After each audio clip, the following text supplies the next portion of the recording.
Hello everyone, we have another property. This is 1.6 hectares or 16,000 square meters. Tax declaration, dili pa siya titulado.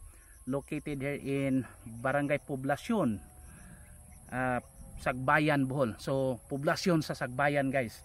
So, this property is this old flat terrain, no?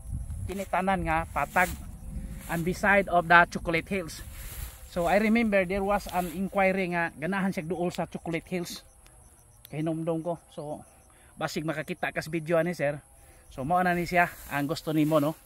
So just only 150 pesos per square meter.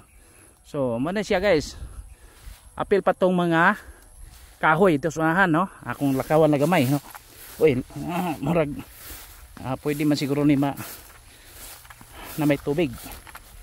Oh, all are flat terrain. So depende na ni, guys, kung ato ning kuan kay maplastar ng atong siya tawag ani landscape na to ba unsa. Okay. We have kuan, guys, we have a big canal di adire dapita, then we have a road right of way. Makasulod na atong sakyanan, way problema, no. So naara man dire. So this is the road right of way na tulay taytayan, no. So mao na siya.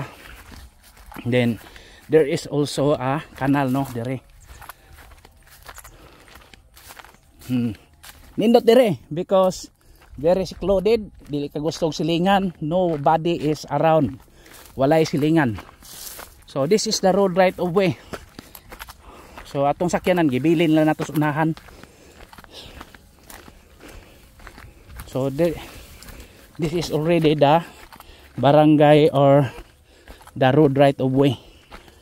Considering naisa pa sa kilid, so nadyo kalsada i-provide sa gobyerno. So maano na siya, guys, no.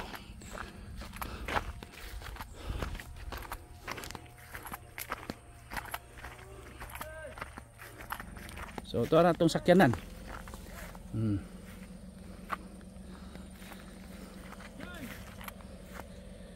Asa mas chichay lakaw, problema gyan aron. So sinlaog ang iro. So mao na siya, guys, no. Nindot kung ang atong sakyan is pick up ang off-road, kaso data gamay ra kay nga problema kining inguna ni nya wala kayo silingan.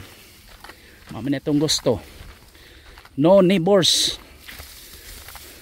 very minimal.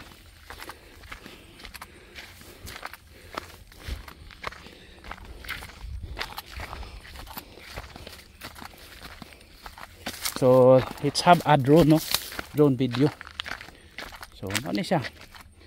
So kung mo problema kay mo pananglitan daghang tubig din na so pwede ra man ka maghimo ka drainage dire, oh. Anindot kayo.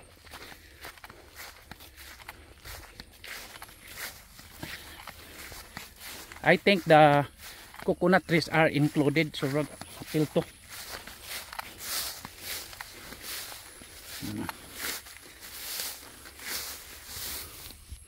So mo continue ta atong i-drone. So here comes the drone video, guys. So the property is beside of this Chocolate Hills. So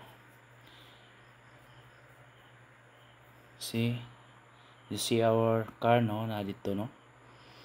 So naagid na siya road going to the property, and ato lang finalize, pero the owner of this one is kanang naaraman po diha na puyo, is living near to the property, so they can provide the final road right of way or the formal, or tawag na to, i-confirm lang nato, no. So the Chocolate Hills, no, you can I think you can go up or you can climb to the Chocolate Hills. Wala may nagbawal ana. I remember, no, I climbed one hill in somewhere in Carmen also. Wala may mabadlong. So maniganahan nimo every morning you will climb on the hill, okay kayo as exercise. No neighbor, lagyo. See, wag yung silingan guys. So again, this property is located in Barangay Poblacion, Sagbayan, Bohol. 1 hour or less than an hour from Tagbilaran City, 30 minutes drive from Tubigon, Bohol Seaport and shopping malls, banks, hotels, nadia. So mga ligo tag dagat, want to go to beach, so there is a Loon Calapi area which is around 40 minutes drive or less than 40 minutes drive. So Calapi is somewhere in Pangangan. So also there are beaches also in Tubigon, napay mga beach diha kaliguanan. So okay ra gyud kayo guys kini nga location, although it's still under tax declaration. Pero okay ra man na siya, kuan ra man nato na. Ma-transfer ra man gyapon. So ang importante nga wala na masulod sa Chocolate Hills.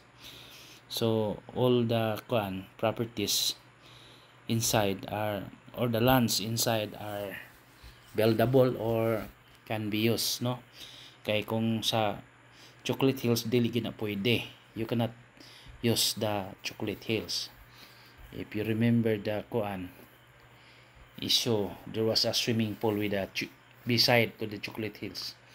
Ito nga nahunong yun. So daghan ang nga terminate. Ilabi na ang mayor sa sa anihawa mo kuno to una-una. So pero daghan yun ang nga nga time. Mga municipal employee katong nga dagko-dagkurang go nga daot yun sa true ombudsman. So kini, if you develop, so this is a good property for development. Nindot diri guys, bugnaw gini diri guys. So makita nimo wala gyud silingan. Okay, so for inquiries just contact me and please subscribe our YouTube channel. So again, the size is 16,000 square meters or 1.6 hectares for a package price of 150 pesos per square meter. So if ever you like, so just visit, then mo negotiate ka, istorya ta sa owner para klaro gyud. Thank you.